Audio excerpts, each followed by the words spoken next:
What is up, everybody? Welcome to the Wingin podcast. Jack, how you doing, man? I'm good, man. How about yourself? I am making it. Andre's probably a little busy right now. Double tasking. Yeah, he's double tasking right now. So you saw the title of tonight's episode. My sources have told me we're going to get into that a little bit later. Oh yeah. Boy, did you realize we took 1 week off? 1 week. 1 week. 1 week. 1 damn week. And they got to the point to where I was looking at all this stuff. I'm like, yeah. It's too much happened at one time. It was crazy. Just funny. We don't have an E3, and boy, people lost their damn minds. First of all, Summer Games Fest. Trash. Let this be a lesson. Never brag about somebody else's downfall. Right. They never brag about that. Because, yeah, apparently they didn't give Jeff Keighley nothing either. Apparently. Everybody decided to do their own thing at that point because he had nothing. Nothing. Now, the best thing to come out of non-E3 week was TMNT Shredder's Revenge. Right. Yeah. Beat it last night. Can we get Simpsons next? .mu. See, and that's my thing. Like, I wonder how all this stuff works out. Like, who green lights it? How long does it take? Because I mean, we've seen documentaries before to where they really go into detail, like, hey, this happened or this got cut off. Yeah. So who knows? Because Simpsons, that's a Disney thing now. Yeah, at this point, I'm just like, and if I'm Disney, I'm sitting there, I'm like, wait a minute. So TMNT did this many numbers. Hey, .mu, come here. Yeah. I'm gonna need you to remake. I need you to remake that X-Men arcade game, or I need you to remake that Simpsons game. I just let them do the remakes of the arcade games. I mean, now, do you think there is some type of reason behind that, in the sense of, Arcade 1-Up doing what they're doing? Because I'm pretty sure they have some type of contract. Well, I think Arcade 1-Up has a contract, but they're doing the actual game. They're doing the actual game. Yeah. .mu ain't doing that. Right. So now, granted, huge price difference, but do you think it would ever cause an issue as far as purchasing? Like, granted, they're not the same game, but still, it's like, okay, if I can get this one over here for 30, and then you're talking 300, 400 for this one. Yeah, I like the appeal, but I'm not. The difference with Arcade 1-Up, though, is you're not just getting one game. You're getting 3, 4, 5, depending on which box it is. Because I think one box had X-Men, Simpsons, Altered Beast, and something else in it. Like, it depends on which one you get. Because they have some that have full-on 5 games in there, some that have 2 and 3 in. So it just depends. Because the one I wanted to get was the Turtles in Time one and the Turtles arcade game. They only had those. Well, that one, and it was one other one's in there. Was it Afterburner? I don't know. Or was it a Konami? It was another Konami game. I can't remember. But yeah, that was the one I had thought about getting. Right. But if you do it that way, you're only paying for one game. So gotcha. I mean, that's the whole thing. Now, I enjoyed the game. I love the fact that, and this ain't a spoiler because they released the track. We Ain't Come to Lose with Ghostface and Raekwon. Yeah. I'm glad that played during the Shredder for Balls fight. Yeah. So I'm like, yes. So I'm glad that played through the Shredder Balls fight. It felt like an arcade game. It really did, because it's not that long. No. And I will say this: it's better playing with people than playing by yourself. Mm-hmm. At this point in time, the only cross plays between Game Pass and PC. It's the only cross play I've seen. Third party, yes, from what I've seen. But from what I've seen, I don't know if they're gonna patch that, because supposedly it's rumored that we're getting DLC. So what would it be? There's a story scenario. It's supposed to be another story scenario, and it's supposed to be like Doggy Jimbo and a couple other characters from the actual 80s cartoon coming in. It's playable. Okay. Gotcha. I hope that happens. But yeah, if you haven't had a chance to, and you are a fan of the 80s cartoon, you might want to pick this up, because it's actually pretty fun. Now, I've played with Raph, Leo, Mikey, Splinter. I have not played with Donnie, and I played with Donnie on the Xbox, but I haven't played with April O'Neil at all. And I played with Casey Jones. I like Casey Jones better than I do pretty much. I think I like Casey and Leo out of the whole bunch. What about you? I went with Michelangelo, and also I got a chance to use Ralph. So those are the two that I used, because me and my kids were playing the arcade mode in it. And I don't know how my son was doing it. Maybe I was missing something, but every time he would die, they gave him an opportunity to switch characters. They didn't let me do that. I just had to keep coming back as Michelangelo. So I was like, okay, well, that's kind of weird. But then when we ran it back again, then that's when I used Ralph. But watching him use April seemed cool. As far as like the specials, it didn't seem like Splinter covered too much ground, but I do like the game in general. And I know Shadow may give me flack for this, but as far as how it controls, how it moves, the hitboxes and everything else, I like this better than Streets of Rage. The fact they gave me a dodge button, I like it better than Streets of Rage. Right, the dodge, and the thing is, it's not just a simple dodge button. There's mechanics to it, and then also it ties into one of the specials. So they gave it multiple levels of purpose, and that is amazing. Like this is more than just your arcade beat 'em up. It seems like it's like really detailed. And I'm glad whatever took them this long to release it, I'm glad they took the time to do it. Yeah, because it shows. It really shows. Now, Splinter, I will tell you this: the higher you get Splinter's power level, the better he plays. Oh, okay. So because I don't know what it is, but he felt like he was getting faster the longer I played. Okay. I'm like, okay, this is actually getting in, like, some of his moves just get more and more ridiculous. I like that everybody has like the same power up list, but there's different animations for each character's power, and I like that. I really like that. I can't say enough. And if you have a chance, get the soundtrack. I use streaming services, so I have it on YouTube Music. Get the soundtrack if you have a chance. It's a good soundtrack. It's a very good soundtrack. This is definitely the ultimate package for me. And then, like you said, with the different animations, different mechanics, whether it's like, okay, I'm trying to get my like the power up. Everybody has their own animation for that. The different levels, it never felt repetitive, and that was the cool thing about it, because a lot of beat 'em up games, they get kind of monotonous after level 3, level 4. And you're like, okay, I'm doing the same thing I was just doing a few minutes ago. But between the different enemies and kind of how you go about attacking them, the different levels, which I got a little pissed off at that festival level or carnival level, to where there's planks, and I'm like, every time I step on the plank, pow, pow, pow.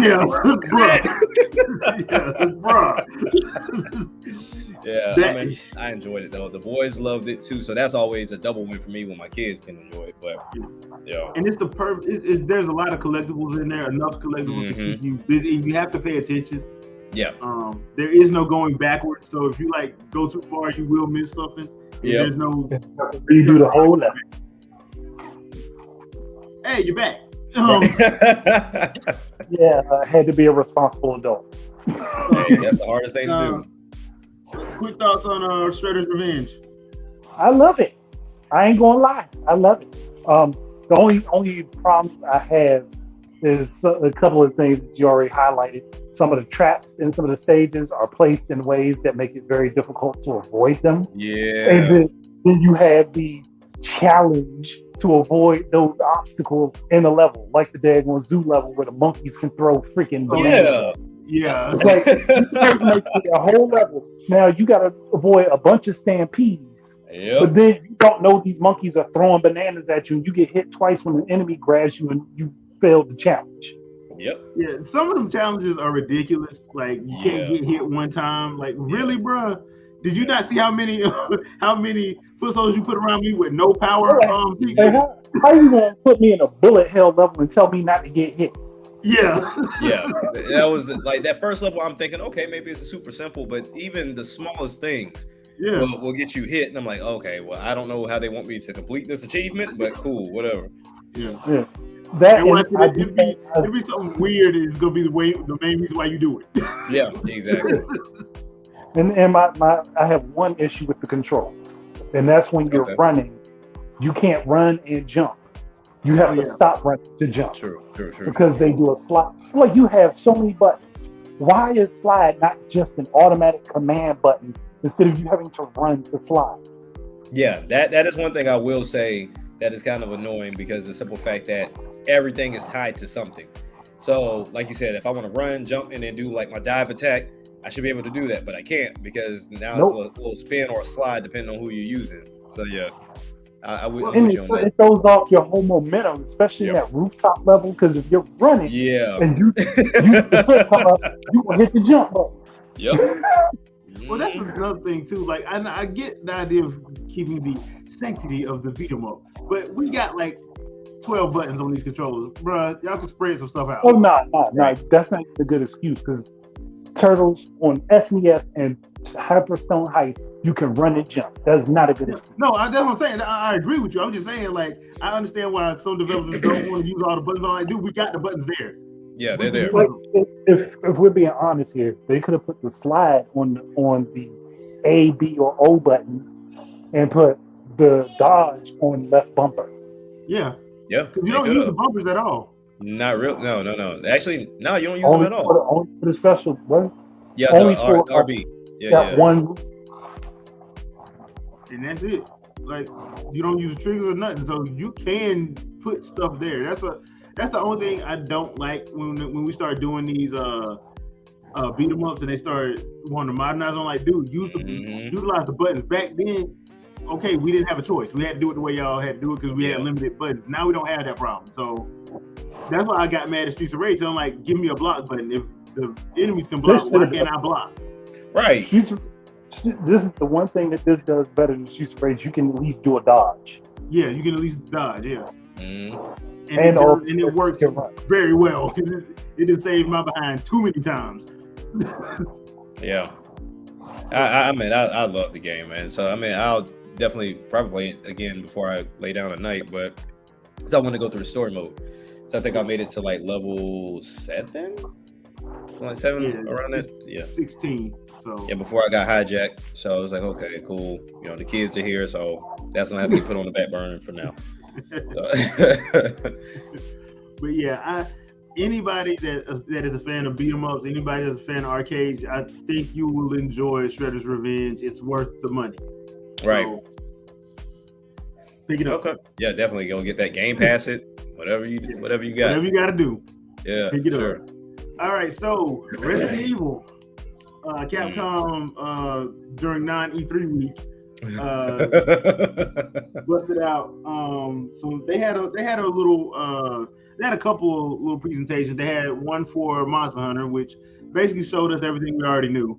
Right. And then they had one for Resident Evil. Now the Resident Evil one was interesting because they're doing the Resident Evil 4 remake in the same vein as the 2 and 3 remake, but I don't know how I feel about it. It would be best suited if you didn't put Resident Evil 4 on every damn console. Yeah. It would be okay. Like everybody like, oh, okay, Resident Evil 4 is back. We remember from the GameCube days, PS2 days, and would have been good. But it's on everything right now. Because I think that's what helped 2 and 3 though. Because that's what helped 2. They haven't been around. That's why I understand why people were saying, why didn't they just do Code Veronica? Good point. Yeah. Good point. Like, here's the bad thing about it. You re-releasing RE4 remake in 2023. We've already got it across everything else. Even VR. It's everywhere. Like, why would I, unless you're making a massive, now they did say they changed some stuff, but unless you're making a massive story change, I don't see the point of picking it up. When you're going to put it on sale, the original version, which just came off of sale like a couple weeks ago, that was $10. Like, why would I? It's got to be a huge change. It has to. But I would then hope so. You run the risk of changing it too much. Because it was already over the shoulder camera, so you can say that. To be fair, in my opinion, the Wii version was the best version from a control standpoint. Because once again, we remote chuck, nothing beats it in a shooter. I don't know, man. Hey, at this point, Capcom said there's no reason. I don't have to have an excuse to release another Resident Evil Street Fighter game. They don't have to have an excuse. I guess. But they did talk about the adding a third person mode for Village, which I think the game should have had that to begin with, but we ain't gonna talk about that right now. Right. Exactly. So what are your thoughts on that? To me, okay, so I've gone on record on this show and tell people all day, horror games is not my thing. I don't pay money to scare myself. But I've always been enticed to get into these remakes for Resident Evil, especially with them being about $8-10 at this point. You can get them for cheap a lot of the times. But in regards to like Resident Evil 4, I've actually played that before. And then I've also got it on my Oculus.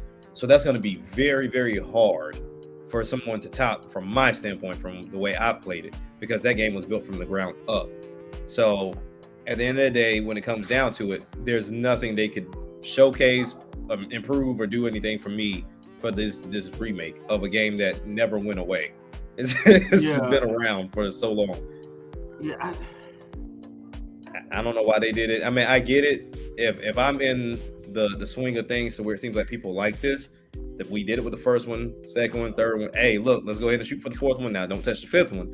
But I don't know. Maybe they saw something we didn't. Well, that's the problem. I'm like, dude, nobody. You just re-released 4, 5, and 6 on everything. So what are you gonna do now? You're gonna redo 4, 5, and 6? We got don't. You just gave them an idea. Because it's not. Why not? Because six released on what? The PS4.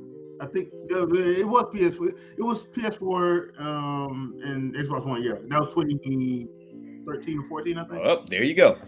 Yeah. Give them a reason. Give you a PS5 Series X version. There you go. There you go. If people saw how deep the Capcom library is, you'd be like, "What are y'all doing?" Capcom don't see it that way. What are y'all? And before anybody asks, and I asked Shadow Fox this on Twitter, like, so the RE engine, which was said could not be ran on the Switch, is running on the Switch. Right. You're not gonna put 4 on there. You're not even gonna give people a shot. Hold on, they didn't. Or am I missing something? I mean the 4 remake. Oh, okay. I'm about to say, I was like, hold on. You're not gonna put like 2 and 3 remake on there, because remember before the whole thing was the RE engine can't run on the Switch. Monster Hunter Rise would like to see you now. Right. So that's true. It can run. That's not so. That means it can actually be ported. And the other killer about that too was Street Fighter 6 has been revealed to be using the RE engine.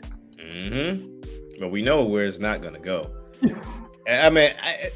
What we at 112 million now? So I don't even know anymore, because I'm pretty sure we're damn close to 120, if not 125. But I think of that. It needs to get to 125 before they can find a reason. That way to magically be able to be ported. Oh no, the new console needs to put out, and then they'll find a reason to put on the old one. I don't I have a feeling. Oh yeah, we're gonna put it over there because they're gonna wait for the crowd to get shifted to the new Switch.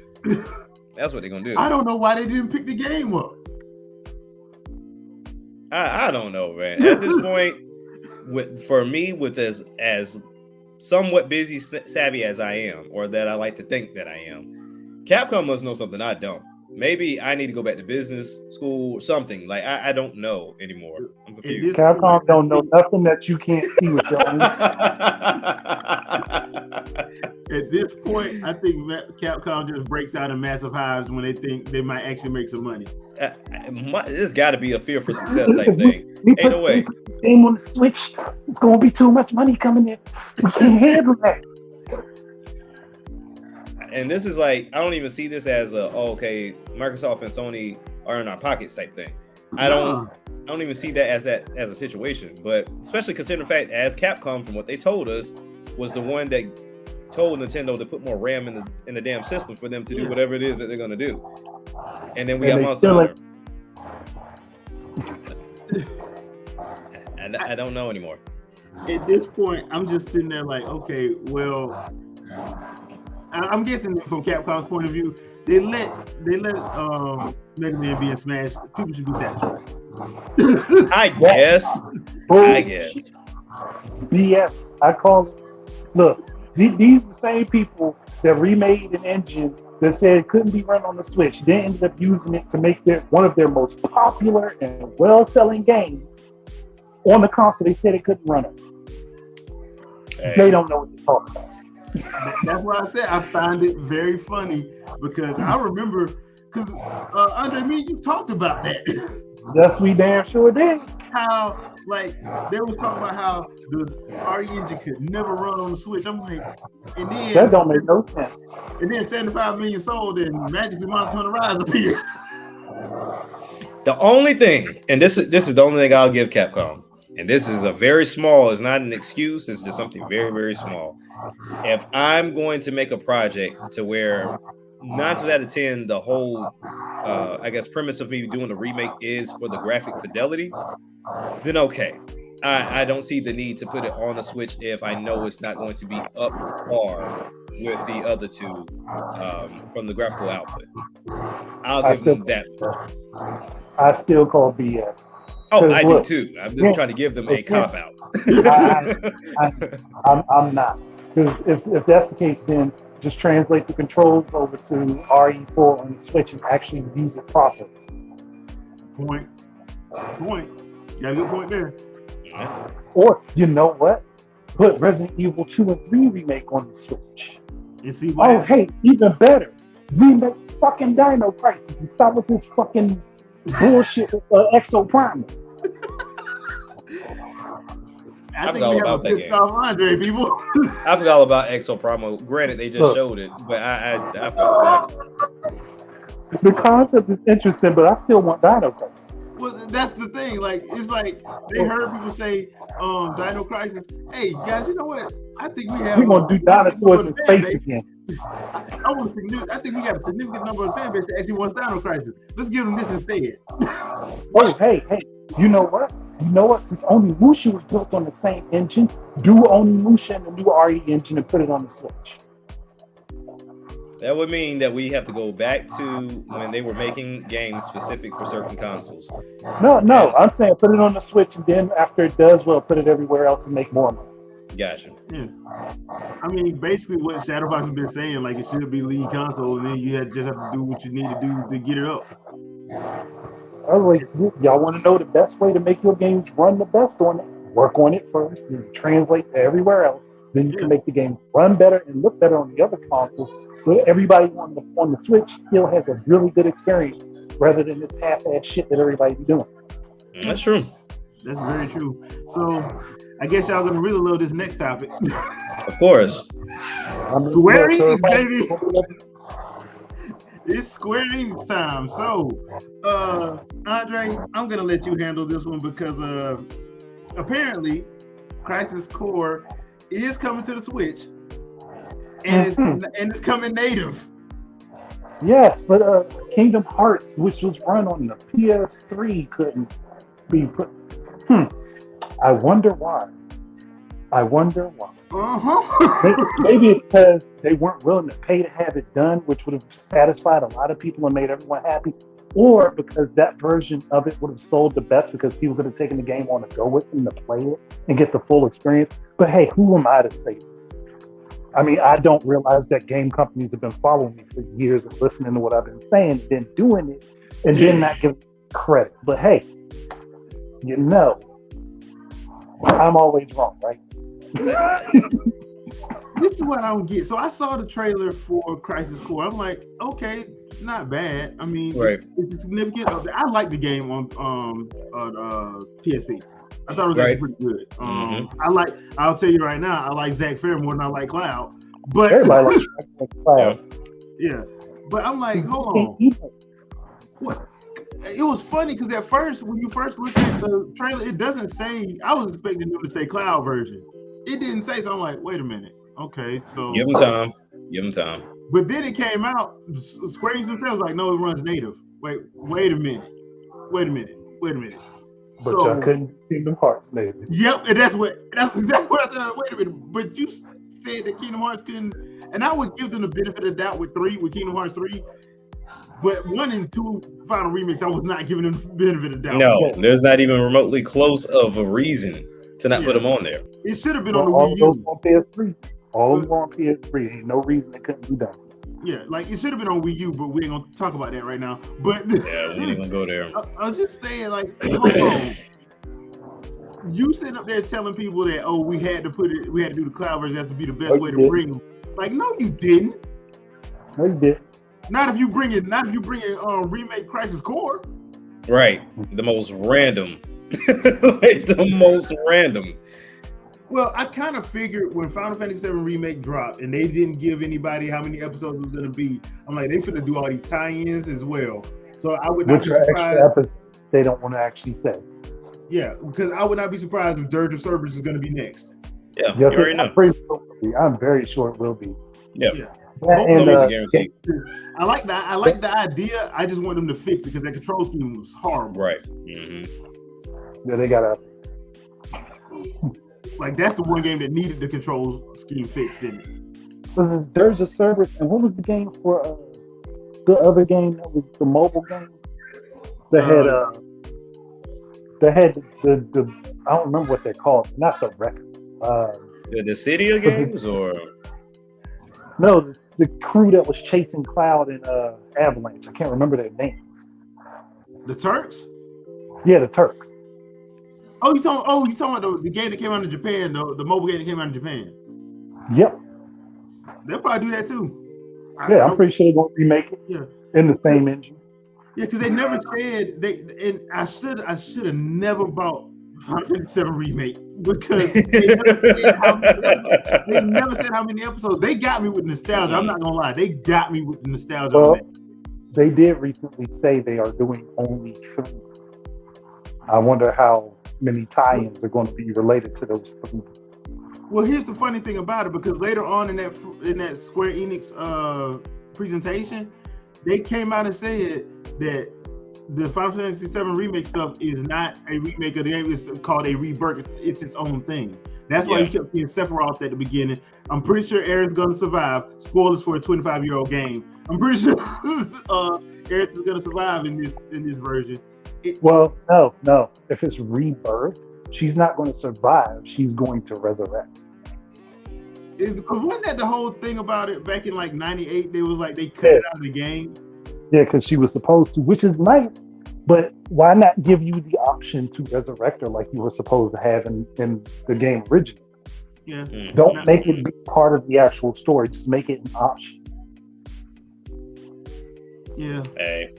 But I want to get your thoughts on that, Andre, when they came out and said that it's its own thing. Like, do you think that's a wise idea or what? It could be, because if they say it's its own thing, then that means that they are not dismantling the original story that a lot of people love. But at the same time, to say you're redoing the original story, you're kind of saying, okay, this stuff doesn't count anymore. So does it count? Or does that just mean that they're not redoing the whole game? Yeah, because it's like, are you Broly movie in this to where you're changing the whole story altogether, or are you just kind of giving us a kind of like they're retconning key moments? Right. So kind of like a clip. What is it? I'm blanking. the Zelda game you were just playing, Age of Calamity. So, Age of Calamity. Yeah, Age of Calamity, to where it's a kind of like hypothetical, what if type thing. So it's a I mean, I would prefer that opposed to just we're just going to give you the same story just with better graphics and a different way to play. Play with it a little bit, make it fun. You know, people that did play it back on the PS1, they already know what the story is, and then we don't run into the situation of, oh, you spoiled it for me. Well, I think originally disclaimers about spoiler alerts. Like if the game is over damn 10 years or the movie's over 10 years, if you ain't, that ain't my fault. That's not my fault. Not even close. Tell me to wait on you. When they originally announced the remake, they did say they were remaking the whole game. Yeah. But they probably got to a point where they've got so far into development of the first game, they realized that they couldn't do it. So now their story has changed around there to, okay, so this is more like a what-if situation with these key moments here. Mm-hmm. So you could think of it as part of the story, but it's not. Right. I don't know, man. Just release a whole game and call it a day, because all these pieces and parts and episodes and all that. Yeah, it's getting retarded, because it kind of reminds me of 15. Like, you don't know the entire story of 15 if you just play the game. Yeah. Nope. You got to watch the movie. You got to watch you got to watch Kingsglaive to understand the beginning. There's that anime OVA you got to watch to understand the part where like the time jump. Yeah. Which, to me, I was like, that wasn't even available in the States, in all territories. So why would you even do that? Right. So yeah. And I got lucky just because I know where to go to watch anime. Right. Over here. Yeah. Because if you go try to look for it now, you can't find it anywhere. You still can't find that OVA anymore because they don't put OVAs over here, and they won't let Crunchyroll get it because they want Crunchyroll to pay an extra fee for it. And Crunchyroll like, so. I mean, Jack Gates, I agree. Yeah, it's now Kingdom Hearts. And like you said, not in a good way. Yeah, absolutely right. But I mean, to me, Final Fantasy, and this is just me, it should have died a long time ago. There's no reason for a series to be going this damn long. Even though none of the stories, for the most part, tie in with one another, there's no reason for this game to be going this long. Well, that was the whole... I love the Honest Trailer guys because that dude be on point. From the company that doesn't know the word final. Right, like at all. Like, where's the Final Fantasy? Like, obviously we haven't reached the climax of said fantasy. So yeah, I don't know. If you take it into the context of Final Fantasy being about the potential end of the world, then every game is its own Final Fantasy. Final Fantasy, yeah. But the problem is they have too many things that connect between the games. Exactly. Like, how certain characters have recurrences and different forms and versions of themselves. Right. So, like, at this point, you might as well treat it like a multiverse of different stories that are all connected to each other. And now they do need a game that merges all those multiverses together for one final game to end. But they got their fighters that do something similar to that. Put them all in one world. I don't know. I mean, it's not about ending, though. True. Because I mean, I felt the same way to where, like with Mortal Kombat, it was getting kind of long in the tooth too, and then they finally cleaned up their act after I guess 9 was kind of where they got the act together, but Final Fantasy was the soft reboot. Exactly, they did the reboot it because it was just getting out of hand, weapons and all this other stuff. It was just getting crazy.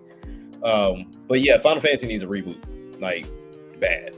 Because that would probably help. I feel like going back to the roots of the game, because at this point it is gone completely left.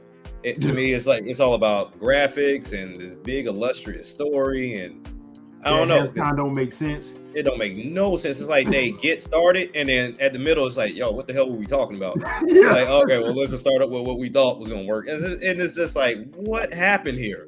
To put it in context, Final Fantasy is the video game version of ADHD. It is. That's a perfect example. A perfect example. Because like I said, my last favorite Final Fantasy was 10. I haven't cared for too many of them after that. but 10 has been my last favorite. Yeah, that's sad because like there are some good ones. Like I love 8. I love 8 more than I love 7. Yeah, I love 8 more than 7 too. Yeah. It's like 10, 8, and 9 for me, and then 7. But it's funny because like I view that as like the Rocky movies. Like I love Rocky 3 more than I do 4, but everybody else seems to only want to talk about 4. Right. I'm like, but 3 was the better told story. Yeah, I don't know. So, as far as I'm concerned, they've ruined Kingdom Hearts because now Final Fantasy's not even in Kingdom Hearts at this point. And then they did do an interview with Nomura, and he kind of sort of addressed it. I don't like that kind of sort of because like he didn't. Well, basically, I think it was because it was taking so long for 3. Like the original plan was to have him in there, but they had to cut him. They didn't have a choice. So then that engine just worries me. Right, so that worries me for this next game because now that looks like a freaking K-pop video, and I'm trying to like, you can't put them in there now. So now the Disney worlds, are they in danger now? Like, what happens? Unless something happens to where they spin it around, and that trailer they showed was like actually the first part of the game, and then you go back into you go out of that real world situation scenario or whatever, and go back into what. Because I guess that real world scenario is supposed to be their form of purgatory. Okay. I'm guessing. So unless you do that, that's the only thing I can think of. But he says it's going to be addressed in 4. I'm like, okay, whatever, dude. I mean, they got to do something because honestly, at this point, if you have something of that scope, there's no way you're getting half of the Disney worlds that you were getting. Yeah. Because I mean, even and I don't think they need them. I don't think they should be trying to do that. I think they should just be. You should just focus on a certain select Disney worlds, and that's it. Like on the first 2. I still say the second one's the best one. The second one's still the best one, hands down. The transformations came into play. You got Final Fantasy, and it was perfect. Like everything with that game. It was the right balance. Yep, it really was. But like, if they going forward, no, you can't, because the amount of stuff that Disney owns, you can't. So just pick what you want and focus on that, and that's it. That's all you should do. For Kingdom Hearts to focus on like maximum 5 worlds in one game. Yeah. Yeah, because I think what did 2 have? 2 had what, 6 or 7, right? Something like that. It's been a while for a minute. It was Mulan, Beauty and the Beast, Pirates in the Caribbean, Hercules. Yeah, because he's always in there. He's always in there. They did have the Lion King and Little Mermaid, but that was like side stuff. Yeah. That was side stuff. So like if you do like 5 main worlds to visit and then have like 2 as like side missions, that's fine. Mm-hmm. Yeah. So I think that was it for like 2, I think, and I'm saying because you had to go back to like Hollow Bastion and a couple of other places, but that's what they should do. And I know everybody has their favorites and stuff, because there was some people like, well, they should bring in the MCU and Star Wars. I'm like, no, they shouldn't. That's what I was thinking they were going to do next. Sure. Yeah, that'd be way too much. Well, I feel like if they're going to do it, they'll probably pick one, because I didn't expect the Pirates of the Caribbean to be in there, and then for them to do it in that art style. So I feel like if anything, they'll pick one. And they'll keep it real brief. Yeah, and leave it there, yeah. If they're going to go ahead and pick anything from Star Wars, then they'll probably pick A New Hope. Yep. Yeah. Because that'd be the best one to do. If we're being honest, that'd probably be the best one to do anyway. But as far as MCU stuff, I have no idea where they'd start. At that point, you just pick one and just hope you can get either the animated voice actors to come through and work with you. I mean, that's what I would think. I would just pick one. I'd probably just go on and do either Iron Man or Captain America. I probably wouldn't do the whole Avengers. I'd probably just do either Iron Man or Cap for the start off, and just let that be the end of it. We see how Square does with Avenger stuff. So no, let's not do that. Yeah, let's never do that. Let's not do that. But I don't know. So y'all ready to talk about some good stuff? Yeah. Oh, none of this was good? You talking about this, man? Xenoblade. All right. So the best thing that happened last week was, and once again, the title of the episode, my sources have told me, because y'all didn't predict this one, did you? My sources did. Xenoblade Chronicles 3, we got a direct for it, and I enjoyed the heck out of it. 24 minutes. 24 minutes. Straight game. Yeah, straight game. They showed a brand new trailer. Okay, so the Xenoblade games for me are some of the games that they're really fun. The games are very fun, but there comes a point in every game where it goes super hard emotional to the point where you like, okay, this is jacked up. Yeah. You get to that point in the game where it's like, man, I didn't know it was that bad, man. Yeah. This new trailer they did, they pretty much told you off the rip, we going for up kills on this. The hardest thug that's gonna be playing this game gonna be bust out of tears before them. I mean, when the opening trailer basically tells you that people are being killed and harvested for their life force, I'm like, dang. Yeah. Yeah, like God. Yeah. And then they being forced into war, so they die to feed these machines that are their god. I'm like, y'all wrong. Y'all wrong. And that's just part one. That is the first act. That's wait till y'all get to act 2. At this point, act 2 gonna have your heart broken, but act 3 gonna kill your soul. Pretty much, literally. I'm thinking the Monolith Soft Riders be like, yeah, we're gonna get them this time. Oh, we're gonna get them. Look, they can either make you laugh hard as hell with something like Project Cross Zone or bring tears to your eyes every other half second with Xenoblade. Yeah. But okay, so this world of Ionios, I'm blaming Rex for all of this, by the way. You kind of have to with his wish. Yeah, because they did come out and say that while you don't need to play 1 and 2, it's a good idea to play 1 and 2 completely through, because there's going to be some callbacks to those 2 games in 3. And I'm saying it looks like, just from my looking through that direct, it's from 1, 2, and Xenoblade Chronicles X. So there's a couple things in that trailer. I'm like, that looks like Oblivion. That looks like, Noctilum. What the world's going on here? Well, I'm still running with the theory that X is an alt universe, but it's still semi-connected to the numbered universe. I'm starting to think so because of what a couple of those masked figures said in that trailer. Yeah, it's sort of like how everybody looked at The Legend of Zelda, where things were just alternative universes for a long time. Yeah, I think it's the same running theory. Okay, well, they looks like they brought some stuff back too from those other games. Like the gem system is back, the rest system from Torna, which I kind of figured Torna was the test ground for some of this stuff for 3. The rest system is in it. I like the way they got the chain attack set up. Yeah. Like I said, now with Torna, because I didn't play it, could you hot swap like you can do in here now? Yeah. Okay. Yeah, you can swap. I like that. Yeah, that's what I'm saying. Like a lot of this stuff that they doing, I'm like, okay, I'm getting the feel that that's why they wanted people to play Torna. Because I know me and Shadow talked about it. Torna, the gameplay just feels tighter. Okay. Than Xenoblade 2, it just feels tighter. So I know people are concerned about all the stuff that's happening on the screen with the HUD and everything. I'm like, I think it's gonna work out though. I do think it's gonna work. It's one of those games where you're just they'll slowly introduce you pieces and bits as you go along.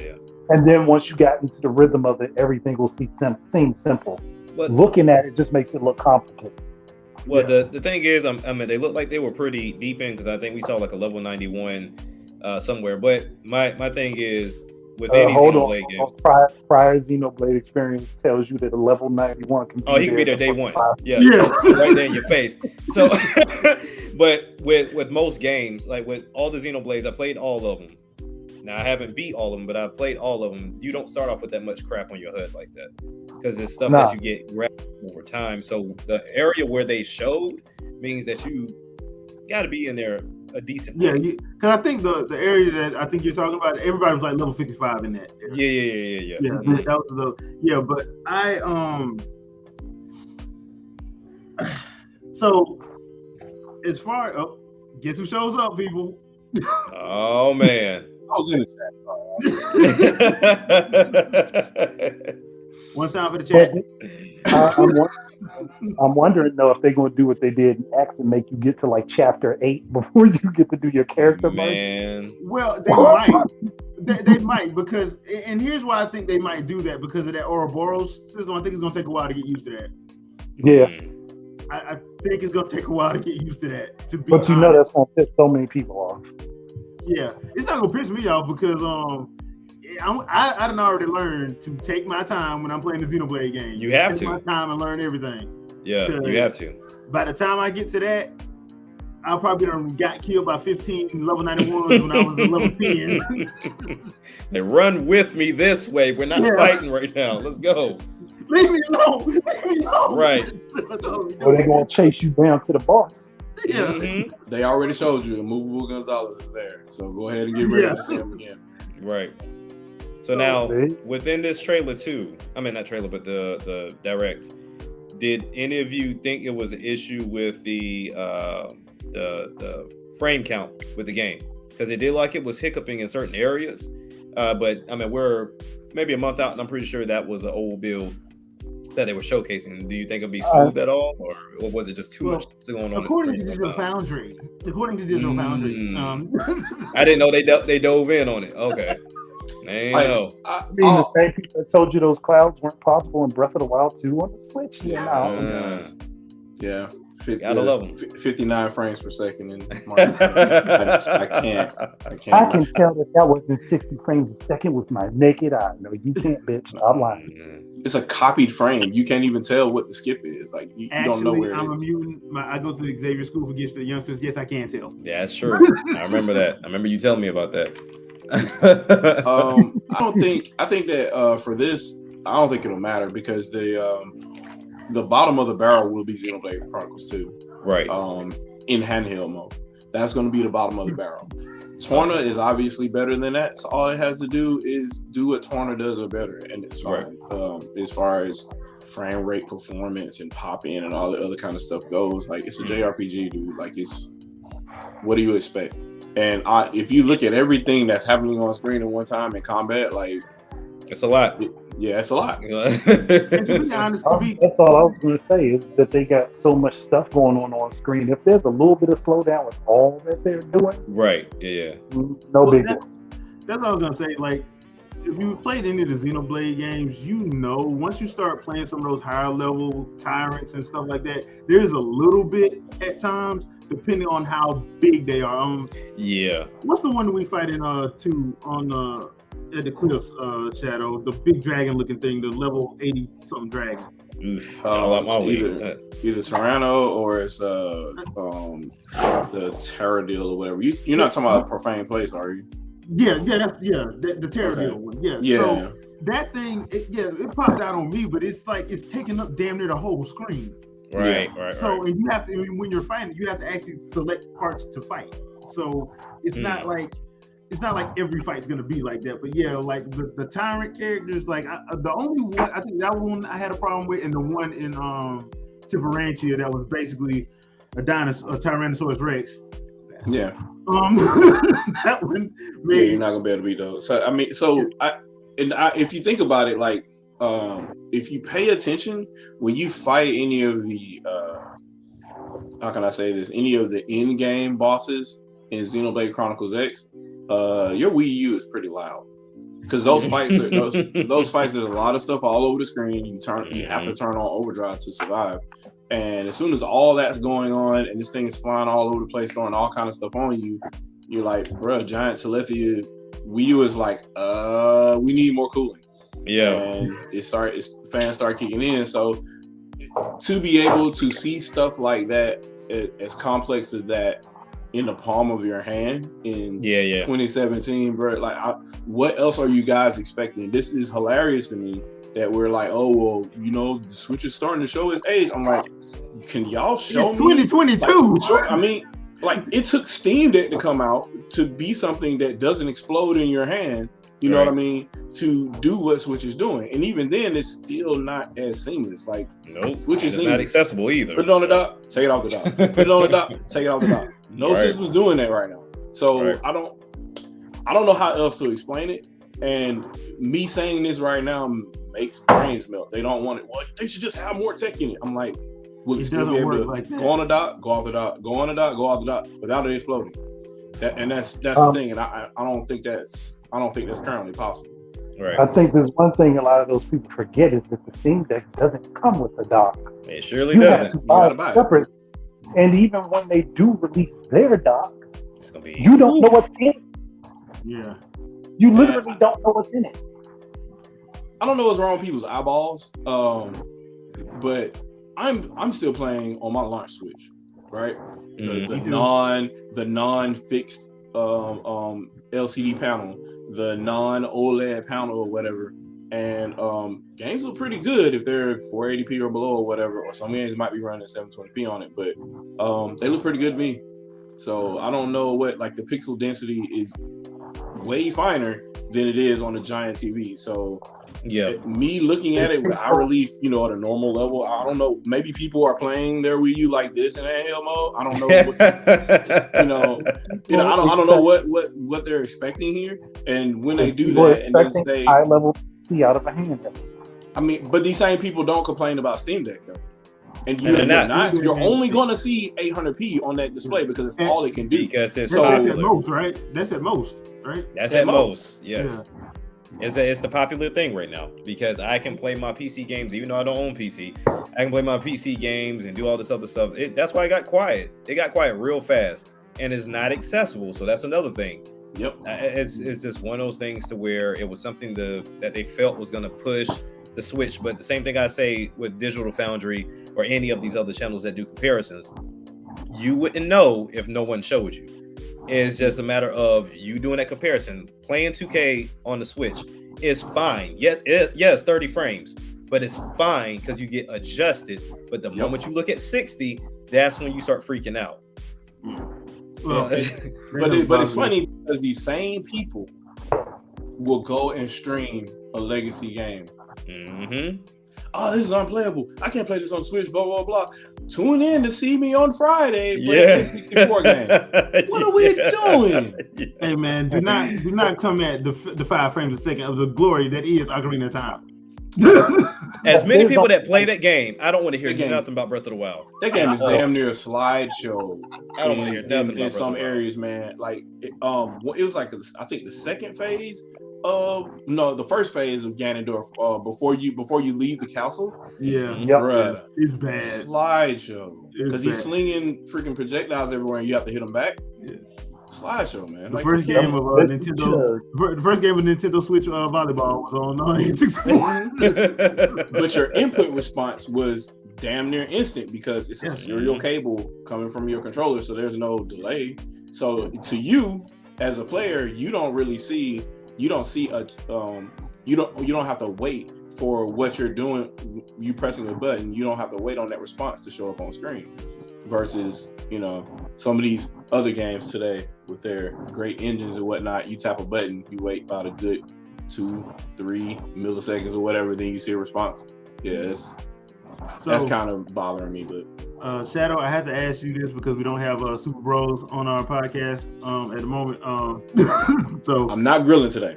Well, I do have to ask you this because this is a Xenoblade question. It's about his preferences. Yeah. So what you think about the art style of the freaks, as Super Bros would like to say it? Well, I mean, as I see right now, I don't really see any freaks in this game yet. We'll see what. Well, there is an argument for one of those heroes that you get to use. Yeah. Oh, okay. I thought you were about to talk about Millie, and I'm like, I haven't really. No. It's two of them.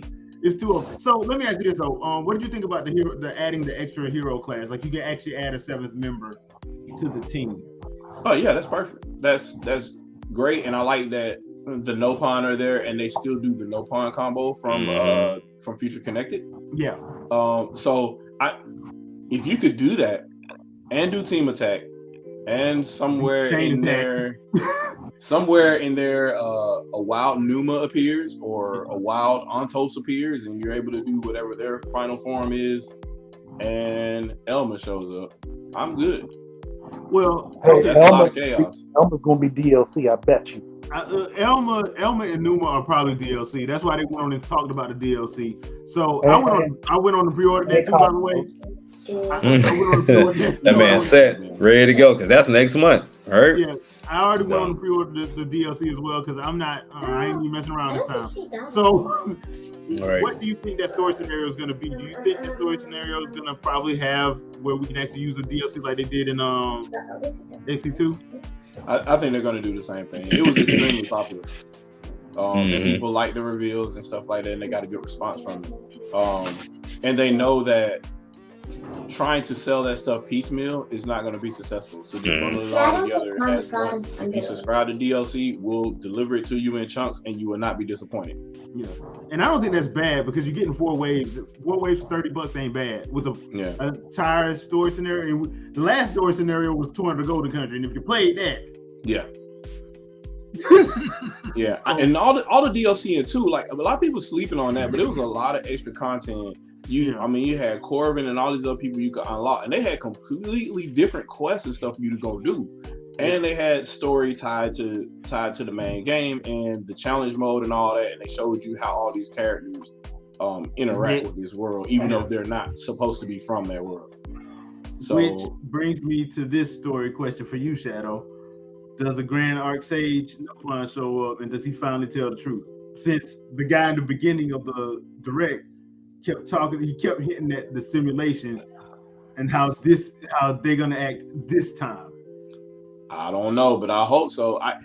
Him and Tatsu got some type of agreement where they're just like, we're gonna do all these fourth wall breaks and we're just gonna tease you. They're just like, hey, we're aware of other universes, and just kind of they just want to tease you that way. So I'm going back and playing all these games. I'm like, I don't know the people that was on that damn Space Needle. Well, on Xenoblade Chronicles X? Yeah. Do you think those were the people that was on that damn needle? Because something's up with the damn Nopon, dude. They are everywhere. And I'm wondering, maybe they may be part of the code. And maybe they are, or maybe they're keepers of the code of some way, shape, or form. And maybe that's why they're able to be in all dimensions at the same time. At the same time? Okay. That's the only thing that makes sense to me, because I mean they're obviously not spacefaring race. They appear to be like, hey, I'm in this village, I'm in this tree, and I'm chilling. So yeah, because if you play through Xenoblade Chronicles, they make you think that they're spacefaring until you get to, I forgot what that quest was. Until you get to, it's one of those quests, side quests in there where they basically tell you, no, we're not. Yeah, we're just here. Yeah, Tatsu straight up tells you he's never left Mirror, but is aware of everything else that, which the Great Hero Pond and all this other kind of foolishness. So yeah, which literally makes no sense if you're following story wise. But I thought that was actually cool. And like I said, the guy in that the 3 or 4 mass figures at the beginning of that trailer, at the beginning of the direct, they make a statement that basically says that we're going to probably find out what the simulation is in this one. Also, one of them sounded a whole lot like Klaus, and I could have swore he was dead.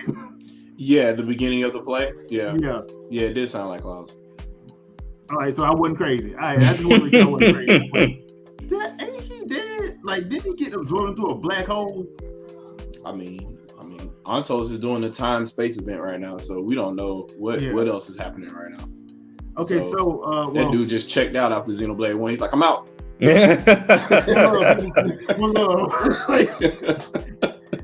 was playing Nas's one mic and then he left. Yeah, he was out. Hey. I'm doing other things. I won't tell you until later.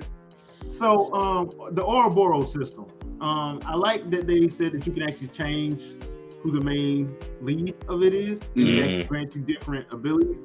I thought they were going to do something like that, but I'm glad they actually confirmed it. What do you guys think about it? I like it. It would be about to say, they didn't.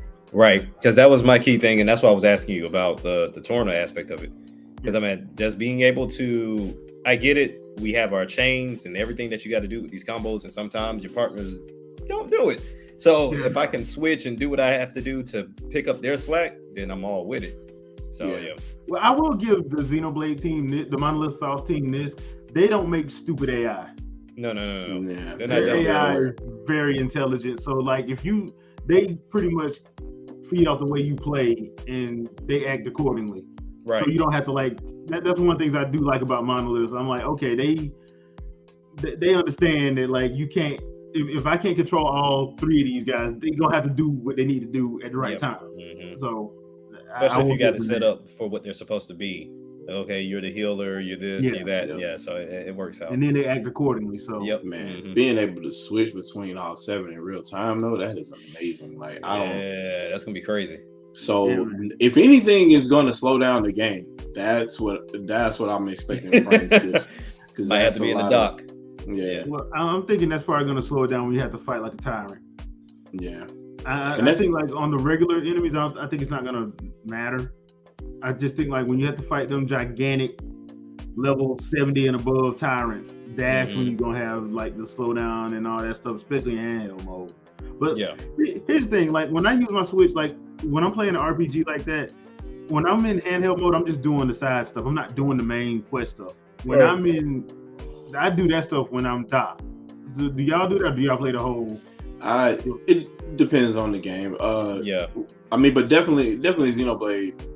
A lot of the grinding I would do handheld. And shopping and all the other kind of stuff I do handheld if I could bear it. But as you're playing through the main quest though, you don't know when cutscenes are gonna cut in. Yeah. So I try to play the majority of that dock. But if I'm just going back, like I need to backtrack to go get this item or go do something else, and I'm pretty sure no story beats are gonna pop up, I'll play that handheld. Okay, because that's what I do. I don't try to play because I get it. I get what people like about it, but I'm like about the Switch. But I'm like, a lot of stuff that you do, I don't want to play in handheld mode. Yeah. For some stuff, like even with Breath of the Wild, when I played Breath of the Wild in handheld mode, it was only because I was doing the side stuff, like or going to get something, or going to the next place where the story's going to be at. Then when I get home, drop it in the dock because I wasn't finna be fighting I wasn't finna do none of them divine beasts in handheld mode. That just wasn't happening. Yeah, I mean, like as a second run, maybe like a new game plus or something like that, I wouldn't care. But my first time through, I want to hear that on my surround system. I don't want to, or headphones or whatever. Like I don't want to see it on the big screen and hear it off the big speakers. Yep, I want to. I want that experience while that's happening. Because you'll miss certain things. Always. Always. And I learned that because I did have an issue when I first got my Switch and I was playing Breath of the Wild. I did mess around and do a side thing quickly, and I was just like, it ran into a story mode, and I'm like, ugh. So But switching handheld mode for me, I'll play a lot of indies, a lot of retro games. It's the same thing I did with you. And if I wanted to play like through a main game in handheld mode, I got them headphones nearby, like because I need to at least be able to hear. But I really would rather have it on the big screen. Right. Okay, so anything else you guys want to add about Xenoblade Chronicles 3 before we get into some I got one thing to say. Okay. Shoot. There's only 4 games for Xenoblade on the Switch. Nobody should be mad about that when there are like 15 games for Mario and about 12 for Zelda. Get over it. Yeah. Where did that come from? Like, I don't. The fire, because they were going heavy on the Fire Emblem. It's because of the Smash Bros. And stuff. It's because of the Smash Bros. Yeah. It was heavy on the advertising, and people just started getting mad and complaining. Which I have a discussion that needs to be put up on YouTube, but it's already on my Anchor if anybody wants to go there and listen. Yeah, I don't know. It's one of those things of if you hear enough of these influencers or these YouTube individuals talk about a certain game that hasn't come back, when you start seeing previews and trailers and games being released for a franchise that's actually successful, they don't seem to like it, which is kind of weird. Well, I don't hear anything from them because these are the same people that asked for Star Fox Zero and got mad when correct.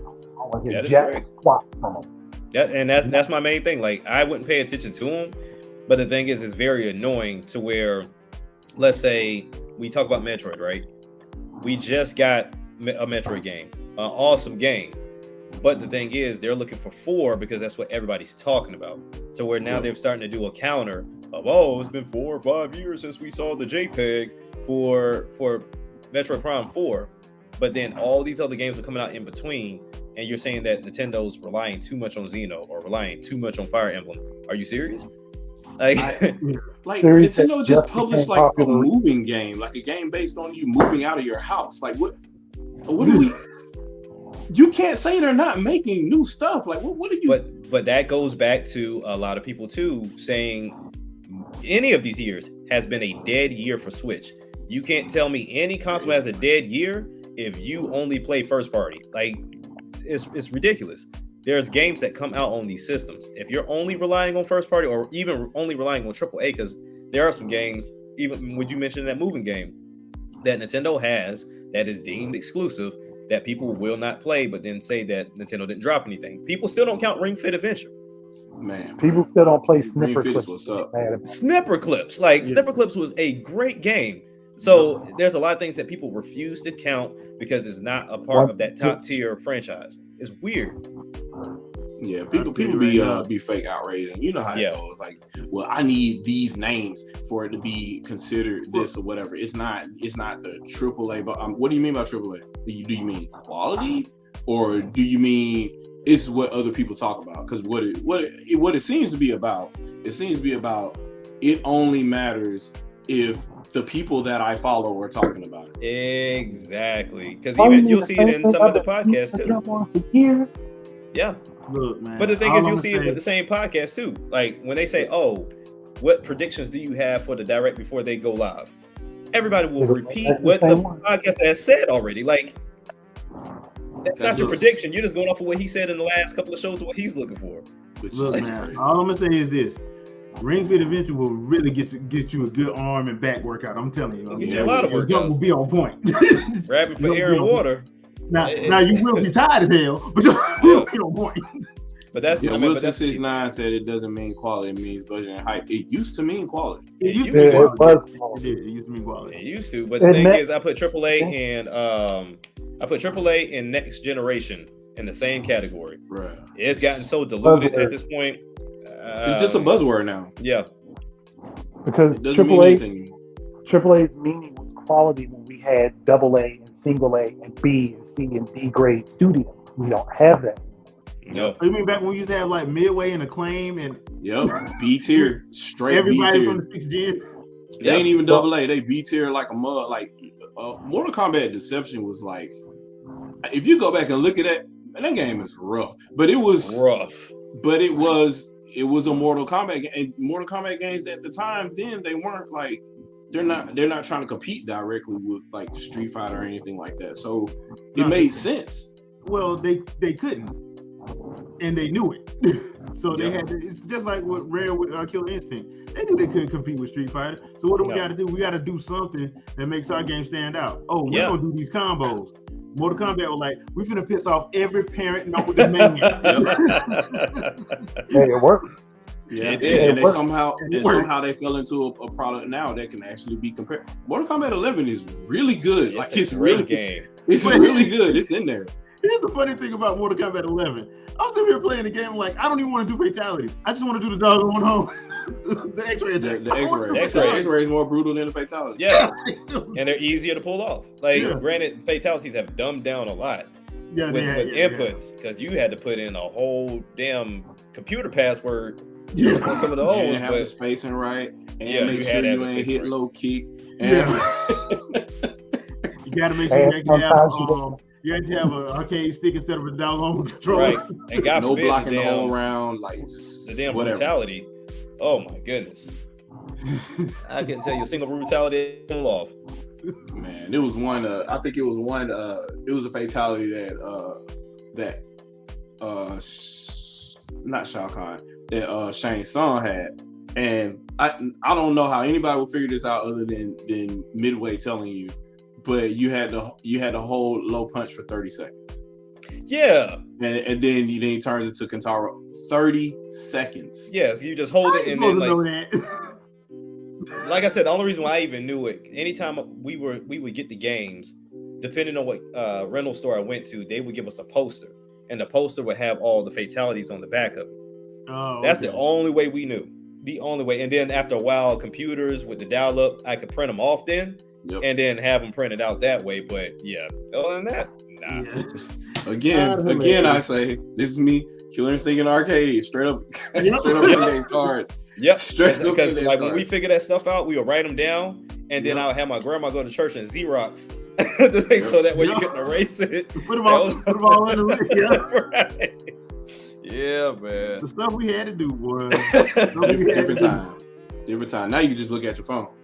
Basically, yeah. If that. So, since our sources have told us that we're gonna get a Nintendo Direct on the 29th. I can't even do this with a straight face no more, man. So we're not gonna reveal our sources? I thought we was doing that tonight. All we gotta do is say we think Nintendo's gonna announce something, and we think that Nintendo's gonna do a live stream. And then as soon as they do a direct or do anything, whenever it is, we'll say, yeah, that's what we were talking about the whole time. Look, man, my source is in the bottom right corner of the screen. There you go. Oh yeah, the one without the video going right now. Yeah. That's my source. Yeah, all the time. Pretty much. I just go back to all his videos. I'm like, yeah, that's gonna happen. That's gonna happen, and that's gonna happen. Yep. Just. So to be all right. So trying to be a little bit serious. If they do a direct, which I don't know what they're gonna do. To be honest, because. Honestly, I kind of want to Treehouse Live for some stuff. Yeah. But if they do a direct, do you think we're gonna finally get the release date for Bayonetta 3 in it? Because I think we kind of need, because we're coming up on. We're gonna be in July soon, so it's probably about time to start giving us some concrete release dates. I think we'll get the month.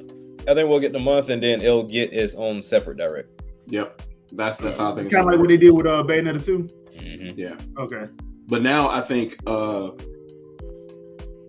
at the Treehouse, because I'm pretty sure they're gonna do a Treehouse. Because Splatoon.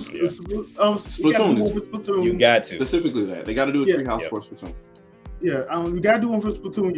You would think they would do another one for Xenoblade Chronicles 3, so they can actually go over the actual system. Yeah, the combat system. I would think so too. So I would think they would do one from that for that one at least. What's the other? Pokemon Scarlet and Violet. I completely forgot about that. Yeah. Got to do at least that, because I think Game Freak can do their own thing, because they usually do. So we'll need a tree. I'm thinking they'll probably do a Treehouse for that, but I don't know. They might do Switch Sports too. Switch Sports and even Mario Strikers.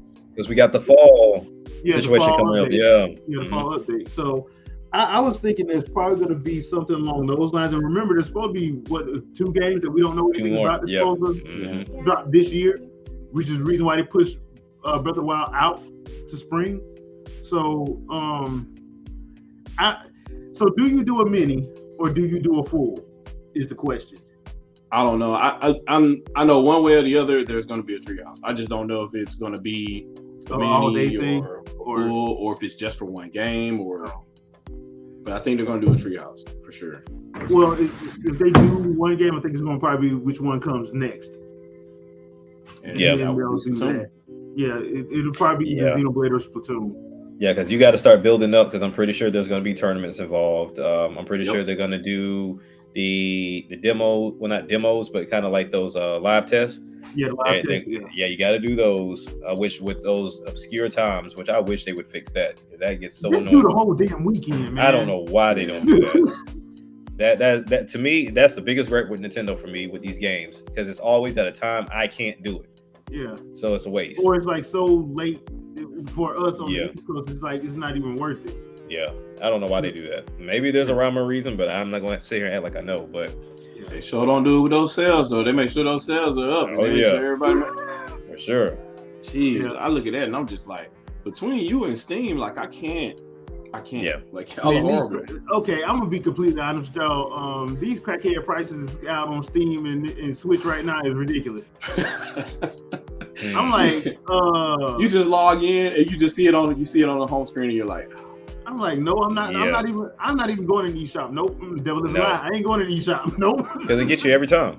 Get you every time. Like I told you, I almost bought Resident Evil 2 and 3 for the longest. Because I mean, they be just slumping. I'm like, it's $8. Like, let's go. Yeah. Like, no, dude, I'm not. You know you want it. You don't need no manual. You don't need no case. Nothing. Come on and download this. Come on, I mean, it's enticing. Look, dog, it's digital, baby. It's digital. Yeah, I love it. They give you a reason. If you have the physical, you don't have to open it. Right. You don't have to get up and switch the game or nothing. It's just right there. Like, all right. Lazy. But I will say, and I'm gonna keep holding on to this. I'm gonna keep speaking it into existence. We're gonna see Donkey Kong. Damn it, sometime this year. Dude, to be completely honest, I think we're gonna see something because they've never said what the other game that Retro's working on. You think it'll be Donkey Kong? No, you think they have space in a year for a Donkey Kong?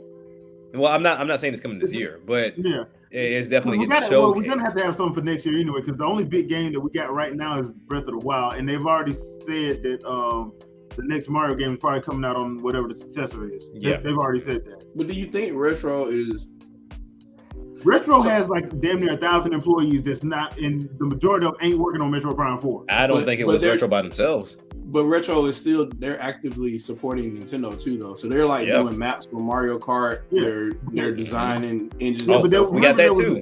The cards. Remember, there was another game that they were working on. They have a team dedicated to working on. They just wouldn't say what it was. It's not just Monolith Soft. It's actually them too.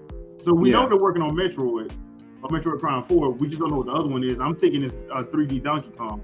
And the reason why they ain't said nothing is because it's 3D Donkey Kong and they got to get it right before they even. Yeah, I wouldn't even. I wouldn't even talk about that unless I got something to show. Yeah. It has to be solid because that's something you cannot fumble again. Granted, it's got years in between it, but you cannot fumble that back again because the 2D, like the side scroll, the 2D platforming is so close to perfection. You have to get 3D at least in the ball game. I think it's possible though because you got precedent. You got Nintendo teaming up with Monolith for the Odyssey engine. Yeah, so you could, as long as the Retro is capable. I mean, obviously they would want to add their own tweaks to it, but hopefully Nintendo kind of tempers them and says, no, don't screw it up. Like just take this and build the game from there and go from there. That'll be good because the thing is that engine works so well. There's no reason to add to it. Unless there's some type of funny mechanic that you want to do that maybe Miyamoto is like, please do this weird thing or whatever. That's the only thing I would say they should probably add to the engine. Other than that, let's be honest. When Nintendo adds weird stuff, we wind up with loving it because the 8-bit parts of Mario Odyssey, I was not supposed to like that much. I definitely love that for Mario. For Donkey Kong, I would say just give me the difficulty with that, like with the platforming, because we're out of the age of collectathon, thank God. But when it comes down to Donkey Kong, mainly it's the bananas you're trying to collect, as well as what was the other thing that you collect with Donkey Kong games? The letters. Yeah, the Kong letters.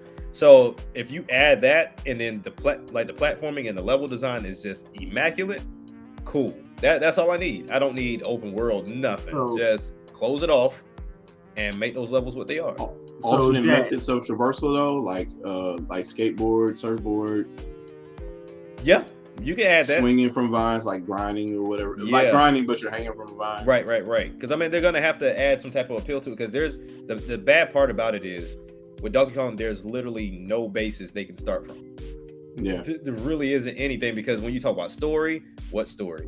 You talk about how you gonna talk about Donkey Kong the cartoon like that, man? Come on now. We're not even going to mention that. Like we're not even going to go there. Like, granted, you can go back to King K. Rool and just kind of rehash the first game and just kind of do your own 3D spin to it with the Odyssey engine, but they have to find a way to make that make sense, and that's the hard part without it getting too close to Mario. Splatoon makes no sense at all, and it works. It doesn't, but it does work. But like I said, for me, when you look at platforming games, I like Mario, Shantae. I like A Hat in Time, which I think it was kind of crime that they didn't do a second one. Like that game is an amazing game. Now, granted, it has the annoying mechanic of like Super Mario 64 where you have to go in and out, in and out, in and out. But yeah, platforming is still around, and I feel like Donkey Kong can really, really like take that to the next level. Now, I don't think Retro would do it by themselves, but who knows? I think that game in particular could benefit greatly from a lot of verticality in the scene. So because you're talking about essentially all these characters should just be able to walk up to a surface and climb up. Yep. So you should be able to build levels literally, as high as you want, and then go from there. And that's when you start stress testing. Hey, look at this draw distance, bro. Like I'm like 9 miles up. Like we're, those kind of things can happen where and that kind of helps paint the picture that Iwata was talking about before, where hey, these developers are saying our system isn't kind of there. You're like, oh, bro, the things that you're talking about that's in this GTA engine are here. So just stop the bullshit. So I gotta ask you, man, you don't want to updated DK rap featuring Nas and Raekwon the Chef? You know what? Hey, look. I may not want the DK rap. Your face was on Teenage Mutant Ninja Turtles, so don't deny me this. I got a feeling they could take the DK 64 song and redo it. Now you can make it a little less cheesy, but we can make it work. You know what I'm saying? Now, granted, now as far as like the characters, we don't need that many damn characters. We really don't. To me, just put like the main three, which I would say would be DLC, Donkey, Diddy, and Trixie. Yeah, I mean, you could have them, but make them NPCs. Like all right. Yeah, like Baby and all that. Just make them NPCs, or just like kind of like partnered in certain areas. Like, okay, well, I need Baby to do this, or to carry me across to this, and I need Funky to do this.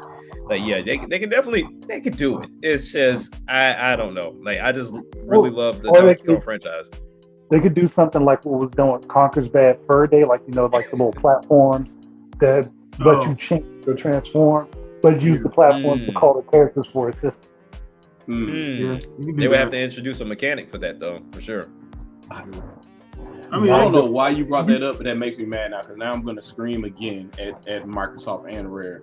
Like, they should just hell was y'all thinking? just sell Cameo back to Nintendo. Just sell it back.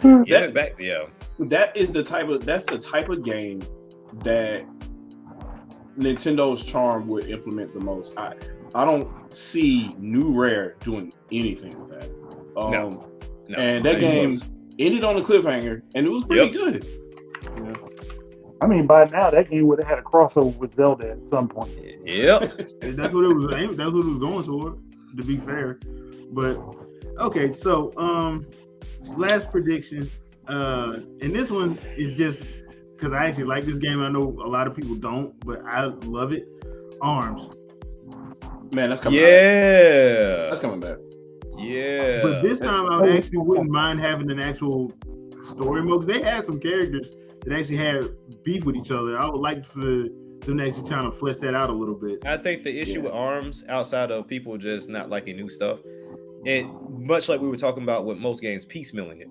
Like, I get it, they were trying to add stuff over time to keep it appealing, but after a while, if you stepped away from it and you came back to it, that was a totally different game. Yeah. By the time you came back, you got a new boss and everything. Like, it's like, okay, well, what the hell happened? Like, I beat this game already. It was like, oh no, it's a brand new boss.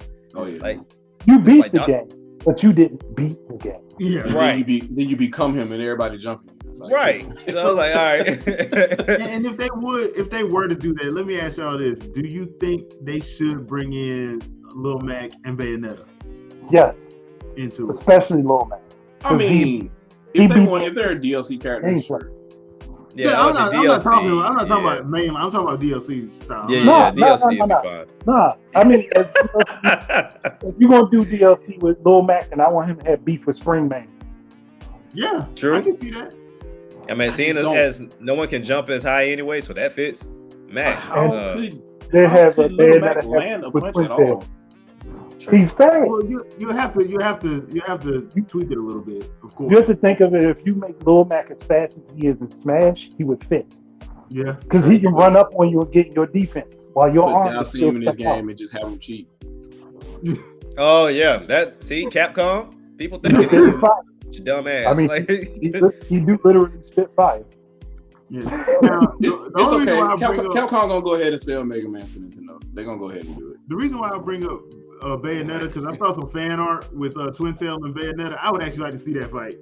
I would like to see that fight, but I'd like it to be like them being friends, and they just both happen to get to the finals. Yeah. I can't remember. We didn't have 2-1-2 fights, did we? No. What in Arms? In Arms, No. it became a thing online. Okay. Yeah, I couldn't remember. So there was supposed to be like a free for all, and it was only 3 in there, but eventually you were able to partner up. But I don't know how long that it was a mode. I don't know how long it stayed online. I know it's been a while since I played that game, but yeah I mean that would be it with the different events every now and then. And and so you could team up with a partner, and then you can fight other people or whatever. Instead of it being an event thing, they just need to make it part of the main game. Yeah, make it the main game. Yeah, because even like those little mini games, like some of them were a little difficult. Like basketball was kind of difficult. Yeah, I think they need to do better with that. But yeah, I mean, they tried to add appeal. I mean, it was a great game. It's just when you add mechanics that people don't find easy, they throw it away. Yep, immediately on top of that. Mm-hmm. Yeah, the game is hella fun, but I would that's one of them I would like to see them get another. I would like to see the Garage team get another crack at that because I think that team is way too talented, and that game was way too good of an idea for them not to get at least one more shot at it. It sold well, so I mean it's not like it didn't sell well because they ain't trying to. That's the thing, like people be thinking like these games be costing. Like no, they don't. Like no, Nintendo doesn't make expensive games. Nintendo budgets properly. Yeah. Oh, you mean like a good business is supposed to? Yeah. So they don't have to brag about making millions of dollars on microtransactions. Mm-hmm. Now I will say, I think this is going to be true, even though it's a rumor from a little bit of everybody. I do think we're going to get another 1-2 switch for sure. Yeah, I think that's pretty much a switch and 3-4 slap. He said 3-4. 3-4 slap. Not ready. As much as I don't care for that, we're probably gonna get that. I would much prefer to get a Nintendo Land, but yeah, we'll probably get that. I wanted to, before we get out of here. Yeah, what, Andre? We can still get a Nintendo Land. You get a Nintendo Land. For the next one, though, I would say for the next Switch. Yeah. All right, so wanted to answer Dark Void before we get out of here. Do we think next year we will hear about Nintendo's next generation system? Let's see, it's 2022. Yep. Yeah. 2023. With the release of 2024. Well, I'll put it like this: depending on what happens with this chip shortage, yes. If things don't get better, probably not. But if things get better with the chip shortage as it's predicted to, I think we probably will. Because I'm pretty sure they already got the prototype already down. Yeah. They know they can't mass produce it. Right, exactly. And that's a problem with a lot of this stuff because I'm not going to be surprised if you do get mid-gen refreshes of PS5 and Series X, but just because the chip shortage situation. I would not be surprised. You was going to get those anyway. Now, I know a lot of people saying that's blasphemy. Think about it. If the chip shortage situation doesn't happen, you would probably be right because everybody would have been able to put them out in a nice, timely fashion. They weren't able to do that. Just real quick on a not so technical note, but more of a business note.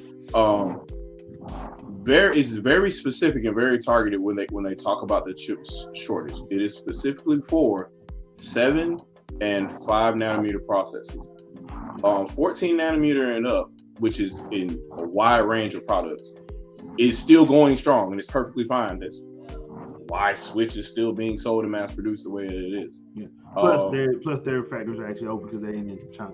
Yeah, so if there's another product that originally was like say 45 nanometers and is being shrunk down to 14 nanometers, that could potentially be a new product and it would ship with no issues.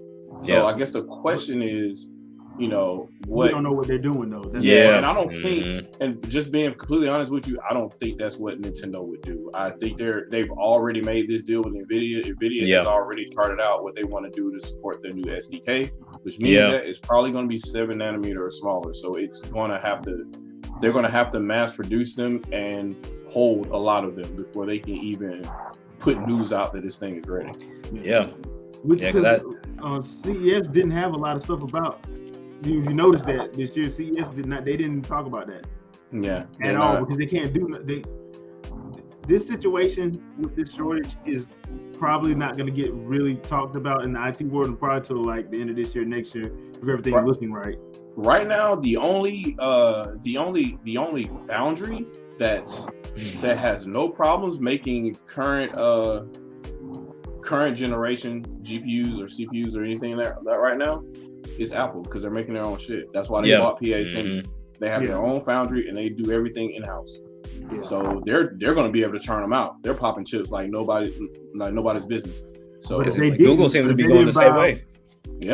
But if they didn't buy whatchamacallit, they wouldn't have been able to do that.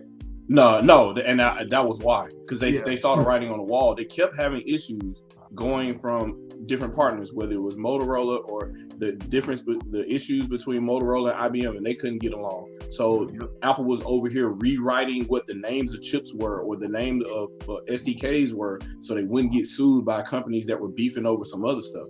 That's crazy. And then the whole Intel switch happened, and after the whole Intel switch happened, they're like, okay, we can't get this stuff in the power envelope that we want. We'll just have to do it ourselves. And they're like, hey, these guys make our iPhone chips. End of story. They're like, hey, what if we made them 64-bit and scaled them up? And the rest is history.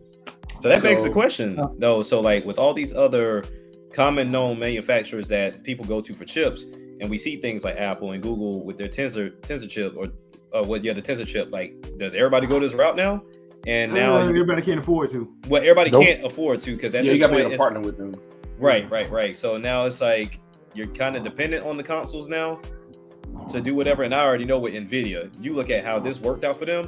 Nintendo can't leave. Nvidia is going to make sure they don't go nowhere. It's like it's death to us part. You're not going nowhere. They married. Marriage counseling. You're trying to leave us. What did we do wrong? We'll fix us. It's not you, it's me. Like I'm like, look, this worked out so well. What do we need to do to make you happy? Right. And that's crazy, because this is probably the easiest process Nintendo has had with building a console. Because normally they got to deal with 3, 4, 5 different partners to make anything go. This is literally just Nvidia. So they already did all licensing with ARM and everything. Everything's already done. They're just like, existing product, go build your SDK. I'm interested with this new one, because essentially this will be the first time that they kind of start from scratch, because the X1 chip was already out there. So so this will probably still be based on something existing currently. Probably Orin or something like that.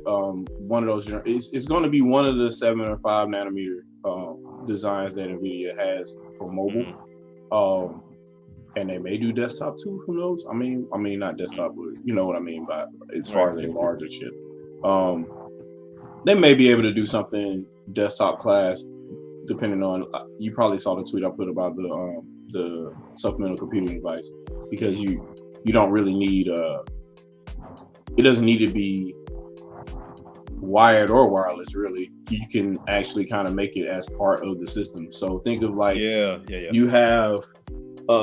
You got a console, and instead of the PS5 looking weird standing up, you have this sitting like right alongside it, kind of sits like it's built into it, and then you just dock the system on it if you wanted to. So that's kind of a thing that I was looking at, and I'm like, pinouts for this kind of stuff that makes stuff that fast already exists. And that stuff is faster than some of the other stuff that I was posting in there. That's like enterprise, scale bandwidth producers, if you will. So when you start talking about InfiniBand and stuff like that, that's really extremely fast over Ethernet or fiber. It's already faster in the traces on the board. So if you can stay 2 traces on the board by keeping that dot right there, you don't even need, the how the patent had it, where it had the supplemental computing device and there's some kind of mysterious cable linking that to the console. No, it can be all one thing. I mean, there's the equivalent of a ribbon cable, but it's internal, connecting both of those two devices and they sync together. So that could happen too. And then you could have like your high quality device, and really that dock would just accept a regular switch and go from there. So that could be a thing too, depending. So pretty much let's get in the sale of a dock, a brand new dock, and call it a day. Because I mean, initially we thought that's what it was going to be, was going to have that supplemental piece added to it when they were talking about desktops and this, that, and the third, and even with the patents. We thought that was the original concept, but I mean, I'm assuming something went wrong, or it might not have been cost efficient. They just bought the patent just to have a patent. Yeah. That's, that's one of those things too. Like, you get the patent as soon as you can because you don't want anybody else to jump on it. This might be something in the making 2-3 generations from now. Who knows? Yeah. So that's just one of those scenarios where we kind of caught that one when we did, and we caught the Switch one at the same time that we did, which was right around, I want to say 2014, 2015, I think was the original patents where they were showing the weird Wii remotes. That was 2015. That was 2015. Yeah. So that was kind of, you got to put that stuff out there, because if not, then somebody else gets a patent on it, and now you can't make the product. It's all weird. Law is dumb. So I don't know. I'm interested either way, wherever direction they go. We know Nintendo is not, they're not graphic whores. They played that race before. They see that it still doesn't pan out for you, because somebody will find an excuse. Either way, let Valve run that race with Steam Deck, and then Aya do their thing with the Neo, and everybody is gonna get into this race of hybrid. But you still got to have the games to show up. And I mean, even if Nintendo does go that route of having a brand new dock to where all the power is in there, and you can still do the handheld stuff, I think it'd be pretty cool. This has got to be cost efficient for sure. Well, that was the thing I was thinking about. That was the thing I was thinking about. Because I remember you mentioning that. If Nintendo could find a way not to put hardware in the dock necessarily, but let the dock boost the wattage that the chips in the tablet output, and have a better cooling method for it so it doesn't overheat, would that be a way to just hyper boost the performance but not have too many parts and make it too expensive? Yes. So what I was holding up though was kind of the Connect or PlayStation Move inversion of that, where the Switch does process, but now it doesn't process anymore. You dock it and you're just moving data over, and now the console is picking up where the Switch left off. So you can kind of imagine a Wii U, if you will, but instead of a gamepad that you're picking up from the dock to play or whatever, it will be the Switch that you put in place. You put the Switch in place there, and you're playing a game mobily. You sit it down, and it reads through a serial connection or external connection or what have you, expansion port, and then the system picks up where you left off when you're playing on the system, and it needs to upscale or whatever it needs to do to make the game 4K or whatever. You can do that natively if you want to, or you can do DLSS or whatever kind of software version of upscaling you could do at that point. And obviously you can still do it on Switch 2 with AMD's version of it, but for all intents and purposes, because it would be a lot cheaper to go high performance in a bigger form factor than smaller. So it's kind of like, it's strange, because now we're at this fork in the road where Nintendo could just say, you know what, we can reiterate on the current Switch, make it 7 nanometer, make it better performance, whatever, and go from there kind of situation. And it has a high performance dock that makes it go faster and all that. But even then, heat and cooling over time, I think, would warp the case. And you don't want that kind of scenario to happen when you could just have an actual console do all that. So, and it would be cheaper, because you could just sell the console that has a dock fixed to it. And if that person also has a Nintendo Switch, that's a bonus, because they can just sit it there whenever they want to do whatever. And obviously, instant backwards compatibility. You don't need a cartridge slot for that console now, because you can just put the entire system on there and run games. And the other thing is, every license that you have on Switch will be a license that you have on eShop going forward for every other system. Mm-hmm. But so you never buy another game twice again. It would be a good idea to have its own cartridge slot just in case you don't have the original. Yes, I agree. But then you could also be using both of them at the same time. So I could work with that. Yeah, I'm just trying to think of what the most cost-effective way would be, and I think from an engineering standpoint, it would probably be building a console versus making another Switch. Yeah, if you're talking about high performance, if that's the goal. Yeah, so just thinking that opens up a lot of other possibilities, like how the DS would allow you to be able to transfer data from certain GBA games to DS games because it had the 2 slots. Yeah. Yeah, I think that would be cool too. Definitely. I love every idea that I'm hearing. It's definitely one of those things to where I've always looked at the concept of the Wii U, and if they did do a under the TV box to where it plays cartridges, and like you said, backwards compatibility right there, and then have the Switch somehow talk to the thing. Yeah, that they could really, they can make that happen. It could be something that would be amazing. But first of all, I don't want backward compatibility. I want new games. Oh, my bad. My bad. Right. There's no reason to y'all remember that? Y'all remember that? That was at PS4. Back, you can never look forward. Do you not want forward compatibility, Jay? Meanwhile, I'm pimping out Game Pass. Man. Oh yeah. I'm pimping that all day, every day. Hey, 2013 was rough. Like people love to forget how rough those launches. Those were 2 of the worst console launches I've ever seen. They were dry. Extremely dry. I mean, Rezo was the only game playable on PS4 for a good minute for people. Whole ass IGN. Y'all supposed to be journalists and y'all pimping Rezo Gun as a system seller. Dude, look. I mean, it's a good game, but they pimped Flower too. And now the Flower is a 10 out of 10. Consoles, man. Sony gave us consoles. Chill out. Sony gave us consoles. We got to do what we got to do. Colin Moriarty. Right. Meanwhile, Nintendo out here dropping dime after dime after dime every year. They got all kind of first-party content, and you got the nerve to say that these are the systems that don't have games worthwhile a game of the year every year. Like I can't, man. I don't understand Zombie U. I can't play Zombie U. I don't understand it. Why does he have tank controls? Yeah. And those are the years where they try to find their favorite indie game to make game of the year. Because they know how bad it was. They know that nothing came out for those other 2 systems, and Nintendo was fucking smoking them. So they're like, Inside looks pretty good. We'll make that game of the year. Which it was a good game, but still, it wasn't a game of the year. Like, they're killing me with it. Or they'll do something that started like PC first, or they'll come up with something. The fact that IGN gave Flower a 10 out of 10 is already a problem for me. And I'm like, hold on, so it's a game I'm just running around. It's so whimsical. And I was like, all right, whatever, dude. Yeah, when they praised what was it? The glitches.